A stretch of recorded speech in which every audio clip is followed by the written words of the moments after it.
Hello students, good morning.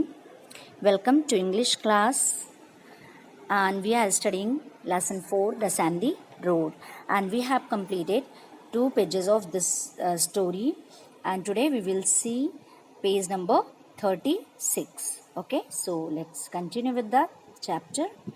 So see here page number 36. To their dismay, they had no food or water left with them. हमने कल देखा कि जो उनको guide कर रहा था, जो विलेजर, उसने कहा कि जो भी हमारे पास extra food, firewood and water है वो अभी हमें आगे ले जाने की ज़रूरत नहीं है, इसे हम लोग यहीं पर छोड़ सकते हैं, फेंक सकते हैं। और उन्होंने जब अपनी जर्नी स्टार्ट की तो रात में उसे नींद आ गई और वो लोग रास्ता भटक गए, दूसरे दिशा में वो निकल गए थे। और जब वो उठा तो उसने कहा कि हम लोग गलत रास्ते पे आ गए हैं, अब यहाँ हमको रुकना होगा, क्योंकि वो सुबह हो चुकी थी। तो फिर अगली रात को ही वो अपनी जर्नी स्टार्ट करते। तो ऐसे में क्या हुआ, to their dismay they had no food और वाटर लेफ्ट विद देम। ये उनके लिए बहुत ही ज़्यादा निराशा और दुख की बात थी कि अब उनके पास ना तो भोजन था और ना ही पानी बचा हुआ था, क्योंकि उन्होंने एक्स्ट्रा फूड एंड वाटर जो भी उनके पास था वो उन्होंने फेंक दिया था। This is no time for me to grieve. उसने कहा, किसने कहा, मर्चेंट ने कहा, I have to find water. उसने कहा अब ये समय हमारे पास नहीं कि हम इसको चिंता करें, बैठ के परेशान हों। इससे अच्छा है कि हम भोजन की तलाश करें, पानी की तलाश करें। I have to find water, मुझे पानी की तलाश करनी है। The camels can not start unless they get water. और जो कैमल्स कैन नॉट स्टार्ट, वो फिर से नहीं चल सकते थे जब तक कि उनको दोबारा से पानी नहीं मिलता। To drink thought the merchant. व्यापारी ने सोचा कि अब हमें जितनी जल्दी हो सके पानी की तलाश करनी चाहिए, क्योंकि बिना पानी के ये कैमल अब आगे नहीं चल सकते हैं। The merchant then gathered a few helpers and left the caravan in search of food and water. उस व्यापारी ने अपने कुछ हेल्पर्स को, अपने कुछ साथियों को इकट्ठा किया, एकत्रित किया और उनके साथ वो भोजन और पानी की तलाश में निकल गया। He suddenly spotted a green patch of grass and thought there must be water somewhere below, otherwise the grass could not have survived. He suddenly spotted a green patch of grass.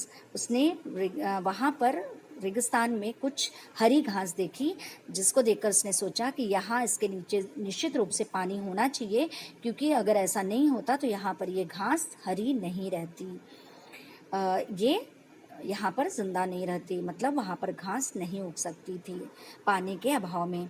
He and his man started digging the patch. और वो और उसके जो और भी जो helpers थे, उसके फ्रेंड्स थे, उन्होंने वहाँ पर खुदाई करनी शुरू कर दी, एक गड्ढा खोदना शुरू कर दिया।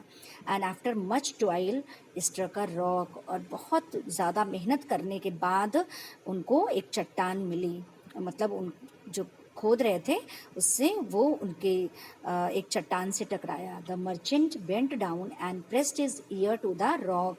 और वो व्यापारी झुका और उसने अपने कान को उस चट्टान के पास लगाया। He called them. उन्होंने उनसे कहा, I can hear water running under the rock. मैं पानी, इस चट्टान के नीचे मैं पानी की आवाज़ को सुन सकता हूँ। We must not give up. अब हमें बिल्कुल भी प्रयास अपना छोड़ना नहीं चाहिए, यहाँ पर पानी निश्चित रूप से हमें मिलेगा।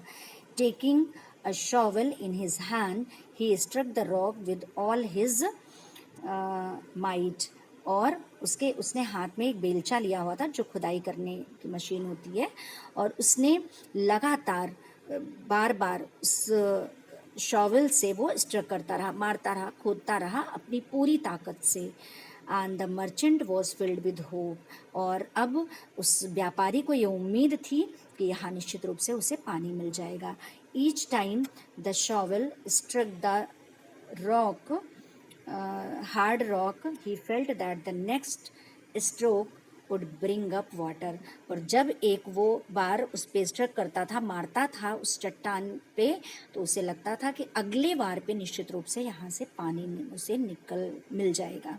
He refused to give up and kept up his spirits. उसका जो जज्बा था, जो भाव था, वो बिल्कुल भी उत्साह से भरा हुआ था, निराश नहीं हुआ था वो, और वो लगातार अपने उस जज्बे और भाव को वो जारी रखते हुए वो स्ट्रोक वहाँ पर करता रहा.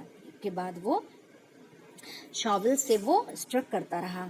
Seeing him the others also work hard. और उस मर्चेंट को देखकर और भी जो उसके फ्रेंड्स थे, हेल्पर्स थे, वो भी बहुत ही ज़्यादा मेहनत से खुदाई कर रहे थे. And ultimately the rock broke down. और अंत में द रॉक ब्रोक डाउन, वो चट्टान टूट गई. And the hole below was brimming with water. और उसके नीचे, उस चट्टान के नीचे पूरा पानी भरा हुआ था, लहलहा रहा था. They placed a flag near the water hole. और उस वाटर होल जहाँ से वो पानी निकला था उसके पास उन्होंने एक फ्लैग लगा दिया उसके पास में, so that other passing travellers would also find the water. इसका ये इसलिए लगा दिया था जिससे कि और लोग भी, जो और ट्रेवलर्स हैं, यात्री, वो जान सकें कि यहाँ पर पानी है. After sunset they started their journey again and reach the town in the morning. और जब रात हुई तो उन्होंने अपनी यात्रा फिर से शुरू की और अगली सुबह वो टाउन पहुंच चुके थे. They sold the goods at the huge profit and happily return to their village. और वहाँ पहुंचकर उन्होंने अपने माल को एक बड़े प्रॉफिट के साथ उन्होंने बेचा, मतलब काफ़ी अधिक प्रॉफिट के साथ, मुनाफे के साथ उन्होंने अपना सामान वहाँ पर बेचा और खुशी खुशी फिर से वो लोग अपने गाँव लौटे. Okay, so the lesson is over now, and students, you must read this lesson. आपको इसे पढ़ना है. Whole story, you have to read the whole story, okay, and try to understand the meaning. And tomorrow I will give you exercises of this lesson. Okay, thank you.